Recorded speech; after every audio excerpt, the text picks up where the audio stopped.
Ok. La suite, j'étais au bar de danseuse et puis là, je suis allé au Duc et je restais dans le coin, je spottais la barmaid qui dansait. Euh, je restais avec Fred, qui était l'animateur. Et je restais. J'avais mon t-shirt de Billabong avec un chandail en gris par-dessus. Et il y avait une soirée de danseuses nues au Duc. C'était la première fois que je voyais des seins, pour vrai, devant moi. Et je me suis allongé la main pendant la danse, puis j'ai touché, puis là, la fille, elle a reculé. La danseuse, elle a reculé. Elle m'a fait signe que j'avais pas le droit de toucher, je ne savais pas. C'était moi qui étais en avant de la scène. Et là, Renaud Veilleux, mon ami d'école, était là aussi cette soirée-là. Ce qui restait juste en haut, le voisin du bar. Il y avait un gars qui dansait avec et qui disait: Je la connais, cette fille-là, elle est pas comme ça. Puis j'ai eu une danse contact avec elle aussi. J'ai aimé ça. C'était une fille qui était de l'université. J'avais su qu'il y avait beaucoup de danseuses qui étaient des étudiants d'université qui faisaient ça pour payer leur école. Puis ils s'en sortaient bien. Ils réussissaient à payer leurs études. Puis ensuite de ça, ils n'avaient plus besoin de danser. Là, à la fin, quand ils ont closé le bar, il y avait le gars qui avait dansé avec la danseuse. Je suis allé chez eux et j'ai raconté un peu mon histoire avec le bad trip de drogue que j'avais fait avec le rave de Tiesto. Puis là, il m'avait dit: Ouais, t'aurais pu mourir, c'est vrai. Lui, il disait que son père, c'était son héros. Puis il s'est mis à allumer du hash. Puis ça m'a fait freaker. Je faisais toujours des crises de panique euh, quand, ça, quand il y avait quelqu'un qui fumait à côté de moi. Alors, je suis parti. J'ai été à l'Index aussi, qui était le côté bar, parce qu'il y avait un côté restaurant aussi, où ils servaient les déjeuners et tout. Il y avait un gars qui tabassait le bar, il faisait du bruit à répétition, je trouvais ça super énervant. Puis en plus, il attirait l'attention des filles.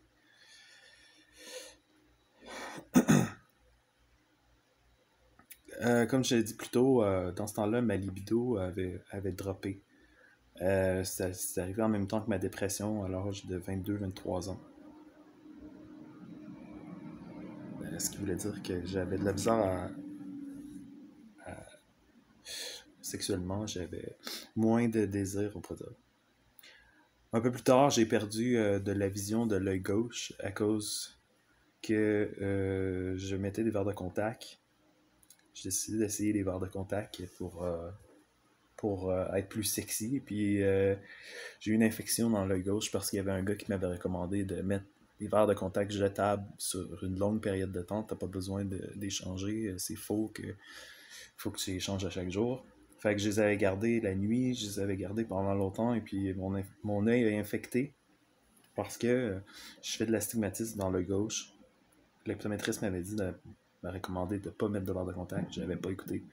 Et puis j'ai perdu. Je me suis rendu compte que j'ai perdu de la vue de façon permanente. Euh, je stressais à chaque fois parce que je me disais: Ah, j'ai bousillé mon cerveau avec de l'alcool. J'ai bousillé ma libido, ça reviendra pas. C'était un peu le discours mental que j'avais souvent.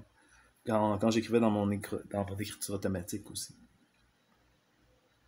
Il y avait un band local qui s'appelait Sandwich qui faisait de la promotion au Duc et puis dans ce temps-là.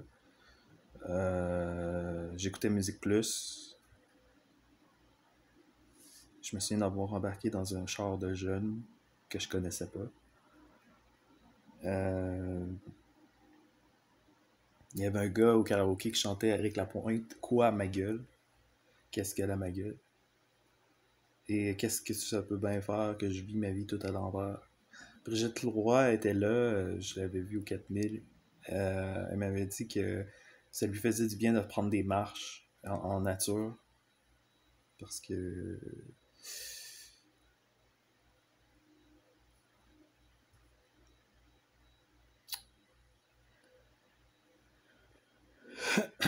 j'ai j'étais allé me faire piercer le sourcil et c'était une place qui faisait du tatouage sur la première avenue. Puis la personne que j'ai rencontrée pour le piercing, il avait un gros dessin de Jessica Alba en arrière pendant que je me faisais piercer. Le piercing a fait mal en fait. Ça fait mal sur le coup. Et puis après, quand tu mets le truc, ben, ça l'infecte. Il y a des grosses chances que ça l'infecte. Et pour moi, ça l'infectait, ça guérissait juste pas. Donc j'ai décidé de laisser faire. J'ai dormi une nuit sans boucle d'oreille dans le sourcil, puis le trou s'est refermé. Au 4000, les filles prenaient des shooters. Ça me faisait penser au film de Coyote Ugly. Euh, J'ai revu Jessie à une fête à Notre-Dame-des-Pins. Elle avait l'air d'avoir toutes ses amies, et puis j'ai resté à l'écart, je ne sais même pas si elle m'a vu. J'ai su plus tard qu'elle était enceinte.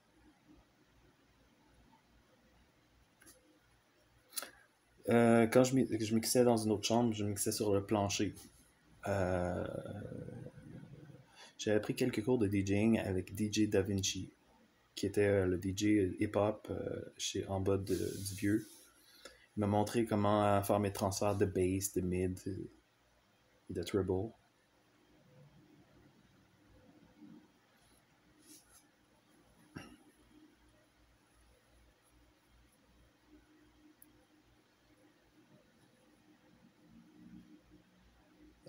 Pour le trance, moi j'avais lu le livre Armin Only qui donnait des conseils de DJing, à savoir mixer, éditer, puis des trucs.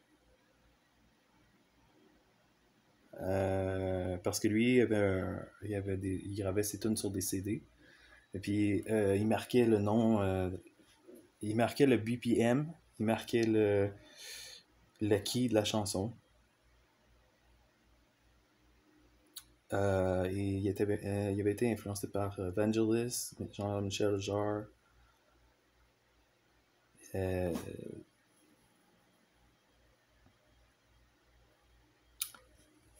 En fait, ouais, ce livre-là m'avait comme été un guide, on peut dire, un manuel d'instruction. Euh, mais Armin, je l'aimais plus que pour son son, je l'aimais pour sa personnalité aussi, son honnêteté, sa gentillesse, sa patience dans les difficultés. Euh, C'était pas juste son look ou le son. J'allais voir les DJ, différents DJ, puis j'avais découvert la chanson Some People de Ocean Drive avec DJ Ariska. J'ai trouvé ça vraiment cool comme chanson avec le vidéoclip aussi, puis j'ai mis ça dans mes playlists. Comme j'avais des tonnes de compilations, j'en brûlais tout le temps, vraiment souvent. Euh, J'avais texté DJ Ariska sur Facebook, puis elle m'avait répondu. C'était une DJ de France qui avait été dans le vidéoclip de Ocean Drive, puis je trouvais ça trippant que quelqu'un qui était un artiste connu me réponde, me texte. J'avais été voir son contenu sur Skyrock. J'aimais son style vestimentaire, ses cheveux. Euh, mais malheureusement, je pense que je l'ai poussé dans une mauvaise direction et que j'ai profité de sa vulnérabilité. Euh, Alors qu'elle était innocente, je regrette de l'avoir impacté négativement si c'est le cas. Je me souviens qu'elle avait une vidéo qu'elle allait en train à Strasbourg et elle avait un app pour pratiquer son son. J'écoutais ses podcasts. Stéphane du Joannina est allé voir le film Hancock de Will Smith au cinéma. Nous regardait pour les clients. Il y avait une opération et il avait de la misère à marcher. Il y avait une fille qui venait chanter au River Pub et au 4000 qui était bipolaire. Elle était au Duc, puis je me souviens qu'il y avait quelqu'un qui lui poignait les seins de façon irrespectueuse. Et je pouvais pas. Ça me frustrait qu'elle se laisse faire. Mais j'avais l'impression qu'elle aimait ça.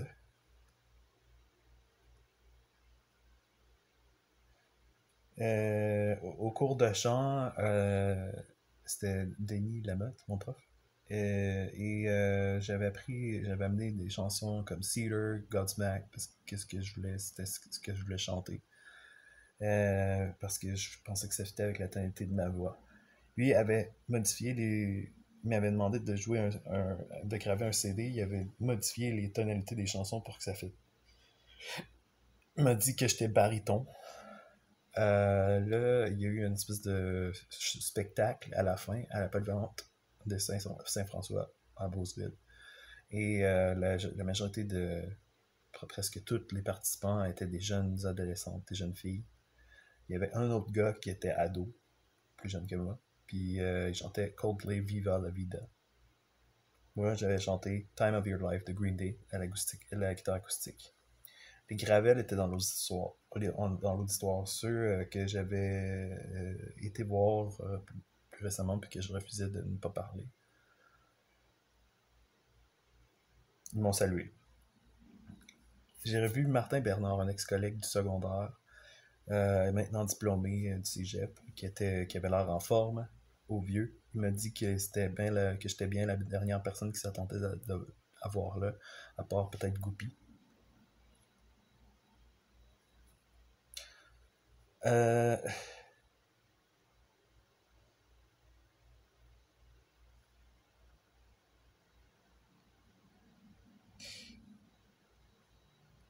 c'est ça, il y avait un gars à Joanina qui me répétait souvent. Pis, t'es sûr de t'asseoir? J'aurais probablement jamais dit. Il y avait un dishwasher que je trouvais sympathique, mais il était anxieux. J'avais été chez eux une fois, il fumait du weed. Un autre dishwasher connaissait un extrêmement Juva, il lui disait que les témoins étaient fuckés. Cette fois-là, j'étais allé à Okasa, à côté. J'ai collé shooter sur shooter. Le barman qui travaillait là, c'était un des cuisiniers de notre cuisine qui faisait ça pour avoir de l'argent d'extra. Et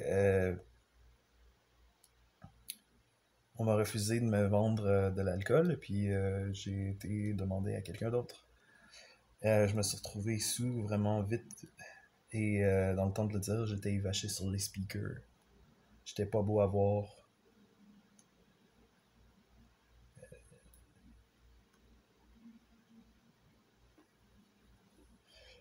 Et puis le lendemain matin, je dégrisais pas. C'était comme si j'avais eu des dommages permanents. Je m'étais magané la santé de façon permanente. Euh, et je pense que j'essaie d'impressionner le monde avec le fait que je sois capable d'être sous. Euh, Mon collègue livreur disait que lui aussi c'était déjà saoulé, puis c'était ce qui avait rendu slow dans le calcul mental, parce qu'il était plus vite dans le calcul mental avant. Quand il comptait ses factures, son argent, parce qu'on recevait des tips, il fallait faire des calculs. Pour le reste, je n'en parlerai pas, c'est du niaisage. Des niaiseries que le monde dit autour de moi. Ouais, c'est pas intéressant. Ok, prochaine section, cégep. Pause Appalaches. Euh, un des plus gros accomplissements que j'ai eu, c'était en 2009. Parce que faut se remettre dans le contexte que j'avais de la misère à sortir du lit en 2008. Et ça faisait presque un an que j'étais en année sabbatique. J'avais réalisé l'impossible, je m'étais remis en marche. J'ai été invité au gala de distinction jeunesse. C'était là que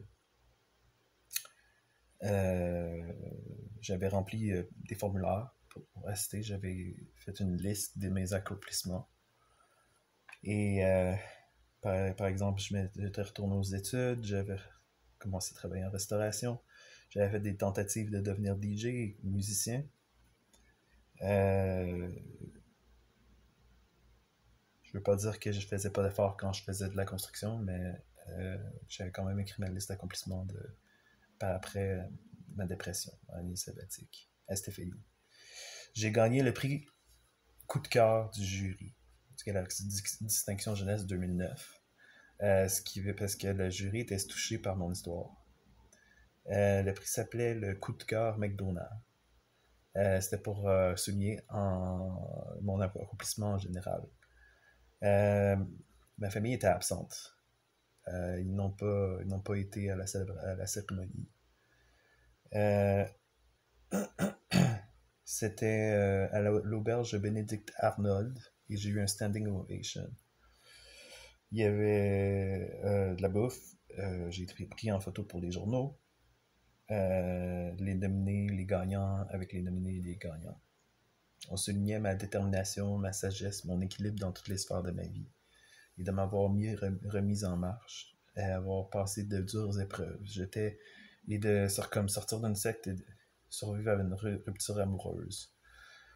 J'étais nominé pour Jeune Invincible aussi, mais la gagnante a survécu au cancer, donc je n'ai pas gagné ce prix. Le prix était une bourse de 500$. Et j'ai aussi gagné une bourse à l'entrée du cégep, une bourse coup de pouce, qui m'a aussi aidé à me payer mes livres et matériel d'école. Il y avait quelqu'un aussi qui travaillait à Walt Disney, qui était là, qui avait gagné, et d'autres personnes. Il y avait eu une pause avec de la danse professionnelle. Et sur le projecteur, j'avais ma face en selfie que j'avais pris dans le parc. Et quand j'ai monté sur la scène, j'ai remercié Stéphanie, mon intervenante, qui m'avait coaché à travers tout ça. Après la soirée, elle a dit qu'elle était surprise que je la nomme. Stéphanie, c'était mon intervenante. Elle avait l'âge de Martin, mon grand frère, puis elle était allée à la polyvalente Saint-François. Il y a un gars qui m'a demandé comment ça se sent quand on aura une standing ovation. Je ne savais pas quoi répondre. Il y avait un autre ex-témoin de Jéhovah aussi dans nos groupes de gagnants. Il sortait avec une stripper. J'ai vu Maxime Bernier aussi, qui était le maire. Il m'a donné une poignée de main et puis il m'a souhaité succès. Il m'a donné une lettre. J'ai eu des lettres de 2 députés qui me souhaitaient bonne chance, bon succès dans tout ce que j'allais entreprendre. J'ai revu Maxime Bernier plus tard au cégep aussi. J'ai été accepté au Prêts et Bourses. Donc là, j'ai stoppé Jeunes en Action et l'école aux adultes. Je me souviens, avec Jeunes en Action, j'étais allé à Bodies à Québec, l'exposition. Il y avait une belle fille parmi nous, je savais juste pas comment lui parler. Et c'était étrange parce que dans l'exposition, il y avait des corps humains et on voyait qu'il y avait des dents puis des cheveux dans le corps qui poussaient comme des tumeurs dans l'estomac des corps humains. J'ai resté au Joannina jusqu'en janvier 2010. Je me souviens qu'une fois, Marie-Mé était venue en live faire un spectacle à la chapelle, à côté de l'église dans l'ouest. Et pendant mon shift, sans dire à personne, j'avais arrêté secrètement pour voir le spectacle. J'étais resté un peu de temps je me souviens qu'à la fin, il avait joué un medley de chansons pop. Euh, il y avait d'autres filles aussi, comme je disais, au cégep, que j'aurais vu ça dater, mais ils étaient juste pas intéressés. Euh, je pense que j'ai fait le point qui était clair. Frédéric avait mis sa blonde enceinte. Et puis, elle était venue au River Pub. Il l'appelait Mabeline. Et puis, j'ai rencontré Arcadio de Love Story à Omerta Club qui était venu faire le DJ. J'avais l'œil rouge à cause de mon infection. Il y avait un événement qui s'appelait Chummy Fest qui était à l'école aux adultes. Il y a le monde à l'école aux adultes en avait entendu parler. La promo était faite un peu partout. Il y avait un nain dans l'école qui avait été aussi, puis qu'on avait eu une conférence juste avant sur la drogue d'un extra gay qui disait de ne pas faire de drogue parce que euh, c'est comme sniffer du liquide du produit à la lessive. Et bon, le nain avait pas écouté, puis il a pris de la drogue ce soir-là. Ce soir-là, j'ai aussi rencontré une fille qui était un peu moche. Et puis, on a parlé un peu. Je l'ai ramenée chez moi. Mais j'ai commencé à la déshabiller. Je restais en chambre dans ce temps-là. Et je trouvais qu'elle sentait mauvais, puis qu'elle était pas belle. Puis j'ai juste arrêté, puis c'était juste un turn-off. Puis là, s'est rhabillée, puis ça s'est arrêté là.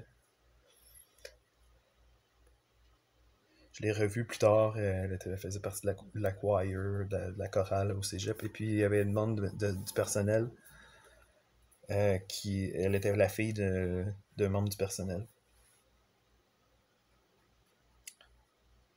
Euh,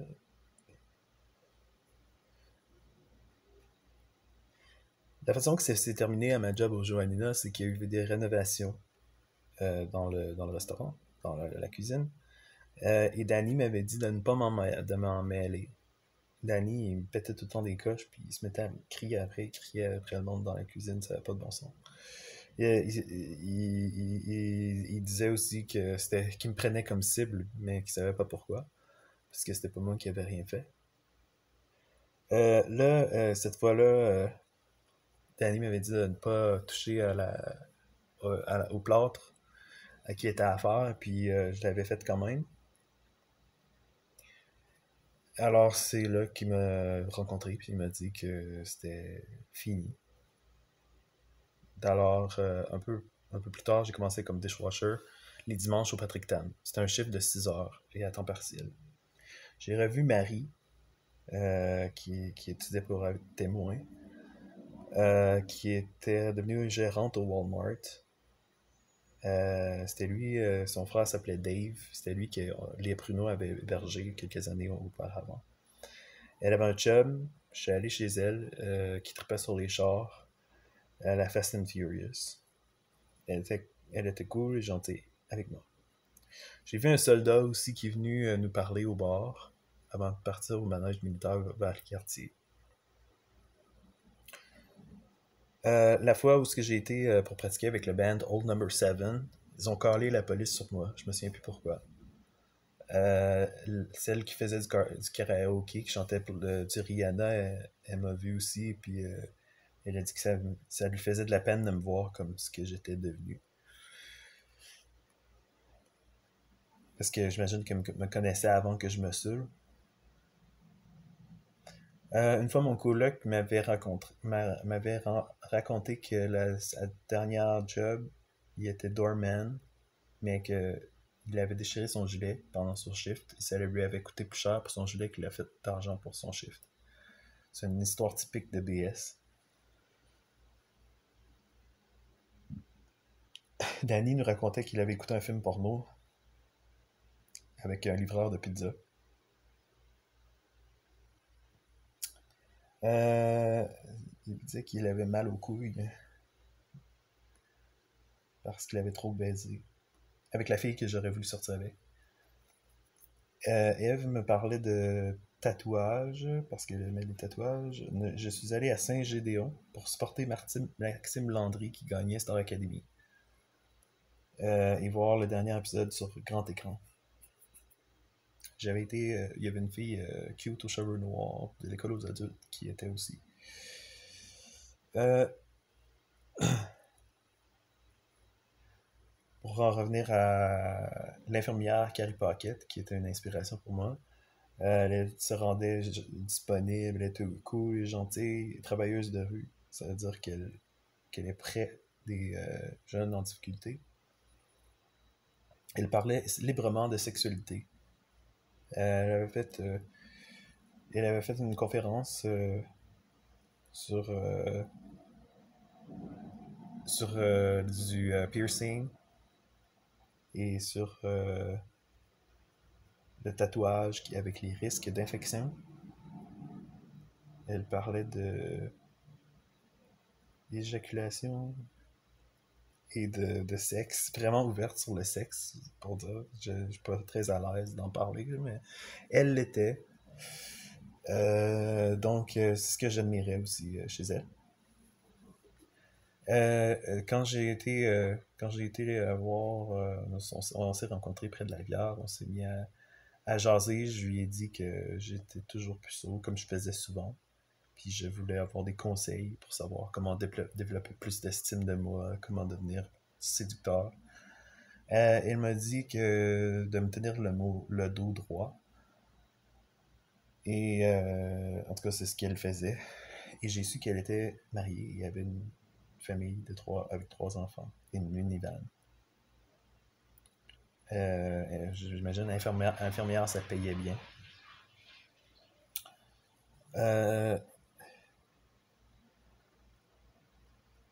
J'écoutais Star Academy, comme j'ai dit. Big Bang Theory que j'ai découvert dans ce temps-là. Et il y avait Miley Cyrus qui jouait. J'ai aussi téléchargé des films comme Role Models avec Sean William Scott et les films de Disney que j'avais téléchargés en collection. Comme même jusqu'à les premiers films comme Bambi, Pinocchio. Et puis j'en écoutais un de temps en temps, ce qui m'aidait à me sortir de la dépression. Autre film pas recommandable, Happy Feet, que j'avais téléchargé. J'en avais téléchargé une couple d'autres.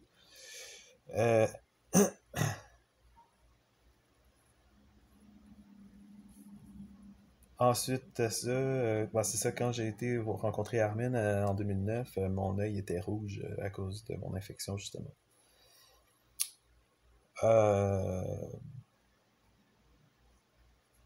J'ai commencé à essayer de cuisiner. J'ai essayé des médicaments naturels. On recommandait la valériane contre l'anxiété. Et puis quand j'ai été aux portes ouvertes du cégep, la fille qui faisait la tournée des portes ouvertes me faisait penser à une porn star. C'était suffisant pour moi d'être intéressé pour prendre le programme.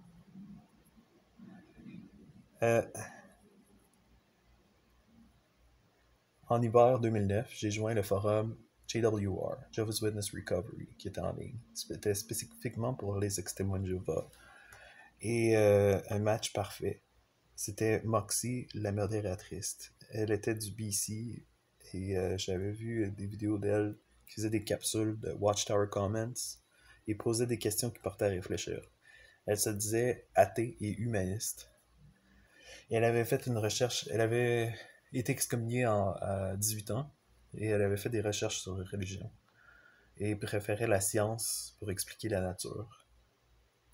Je reconnaissais le vibe du BC. Elle était aussi écrivaine et elle avait raconté son histoire. Et je trouvais ça vraiment, vraiment beau et inspirant. Je dirais qu'elle a changé ma vie d'une certaine façon. Je me suis rendu compte que les témoins de Jéhovah, leur description de qu'est-ce que c'est qu'un ex-témoin de Jéhovah, ça ne fitait pas avec elle. Parce qu'elle avait un sens de l'humour. Elle était gentille, donnait son support aux personnes sur le forum. C'était elle qui était éditrice et modératrice. Elle était souriante sur ses photos, encourageante. Euh, et son histoire est sur. Vous pouvez la lire sur Jehovah's Witness Recovery Magazine 2009, où ce qu'il a travaillé en collaboration avec d'autres ex-témoins. Je postais quand même assez souvent sur ce forum, puis elle est encourageante. Elle disait You're not alone. C'est ce qu'il m'avait dit. Une des choses. Son nick était Van Hood Chick aussi. Par contre, elle est disparue de la map. Je ne l'ai jamais revue. Après que j'ai commencé à partager mon histoire de la même façon qu'elle. Ou du moins du mieux que je pouvais. Il y avait aussi un autre qui s'appelait Woke Up at Gilead. C'est qu'il avait été à la formation de Gilead et puis il faisait des vidéos justement pour faire réfléchir sur les problèmes dans l'organisation. Il y avait le site Silent Lambs qui parlait particulièrement des abus sexuels dans l'organisation. Mon surnom était Dark Angel. Mon avatar c'était le diable en dessin animé. J'ai changé mon nick un peu plus tard à Newborn. Dark Angel, c'était comme la série, le nom de la série avec Jessica Alba. J'aimais particulièrement les posts de Rifter, Critical Thinker, Pamplachet, Borgia. Certains posts étaient vraiment drôles. Il y avait, par exemple, dans le lounge, People of Walmart, où il y avait des photos des personnes qui étaient mal habillées dans les centres d'achat. Moxie faisait le thème de Noël sur le site et nous a comme initié à fêter Noël.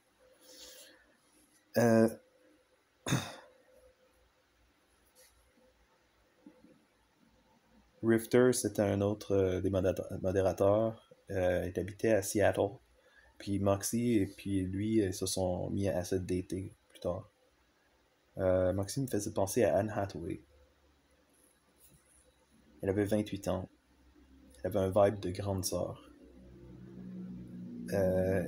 Rifter parlait de Carl Sagan comme étant quelqu'un d'important qui l'avait aidé avec la science de se poser des bonnes questions. Il y avait aussi beaucoup de recommandations pour lire des livres comme les livres de Stephen Hassan, Combating Occult Mind Control ou Crisis of Conscience de Ray Friends. J'allais souvent emprunter les livres que je pouvais trouver pour les lire à la bibliothèque. J'ai déménagé près du cégep. J'avais déménagé, c'était deux rues plus haut que qu'est-ce que j'étais déjà. C'était comme à peu près la même qualité de chambre. Cette fois-ci, j'avais 2 colocs qui étaient des filles.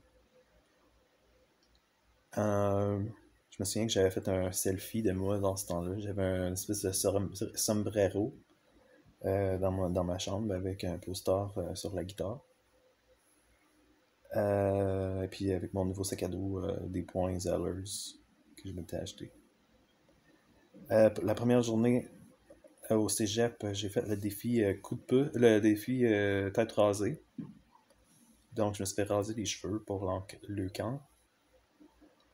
J'ai été posé dans le journal avec mon chèque de 500$ de coup de pouce. Et le gars qui était avec nous dans les terrains de jeu était là, lui qui avait gagné le prix du gouverneur.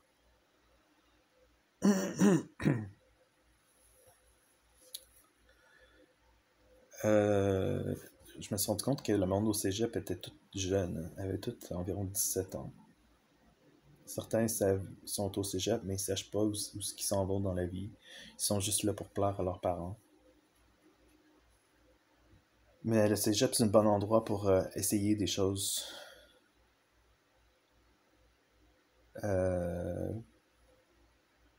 J'avais aimé ça être dans les résidences autour de l'école. Parce qu'il y a des buildings là, qui ont l'air assez cool. Sauf que j'ai pas pu. J'étais au sous-sol plutôt avec. J'étais au sous-sol. Mais c'était quand même proche, donc je pouvais me rendre au cégep à la marche dans peu de temps, ce qui était bien. J'aimais ça. Euh, J'avais vu une conférence de motivation sur Internet qui disait que c'était un gars qui avait pas de bras, pas de jambes, mais qui trouvait le tour d'être accompli, de s'accomplir dans la vie puis d'être heureux. Euh, une fois à le Martha Club, j'avais vu une fille blonde qu'on se souriait. Et puis je l'ai suivie jusqu'à son char. Puis je me suis accoté la tête sur elle. On était sur la banquette arrière. Je me suis rendu compte que les deux qui étaient assis en avant du siège, c'était mes colocs de chambre.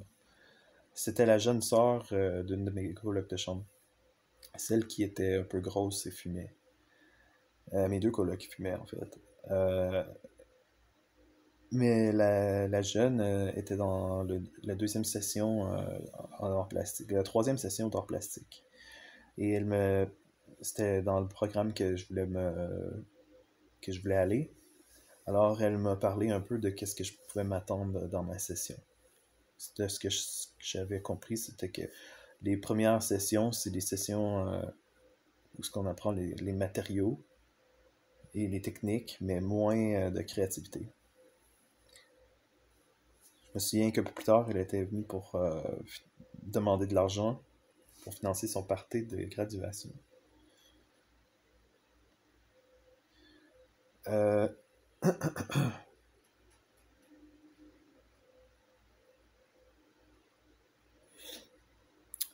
J'ai rencontré ma prof de français. C'était elle qui était finaliste au gala de distinction jeunesse. Elle venait plaquer rouge et stressée. Nous avons lu le livre Lentement la beauté. Euh, Il y avait un autre prof de français qui était plus geek aussi, qui ne revenait pas. On a lu un livre sur Robinson Crusoe, quelque chose du genre. Dans ce temps-là, je mettais des affirmations dans ma case, comme I'm getting better every day in every way. Et je dis oui au changement. Plusieurs autres. Même ma porte de case était pleine. Euh, Au cégep, il y avait trop d'options. Je voulais tout faire en même temps. Parce que j'avais pas eu ces opportunités-là avant. Je voulais même être dans l'équipe de football. J'ai rencontré le coach. Il m'a dit que c'était juste l'équipe senior qui était pour moi, mais plus tard. Pas maintenant parce que j'étais pas prêt. J'allais au gym m'entraîner. Il y avait un beau gym parce que je peux aller assez souvent. Il y avait un cours d'éducation physique qui se donnait au gym aussi. Il y avait des groupes qui couraient dans les marches d'escalier dans le cours d'éduc. Et j'ai appris à me servir des machines au gym. Ça m'arrivait encore de faire des attaques de panique. Alors j'allais aux pauses du midi, j'allais dans ma chambre. Ma session était allégée. Et puis j'allais dans ma chambre quand j'avais des attaques de panique, pour faire de la respiration abdominale.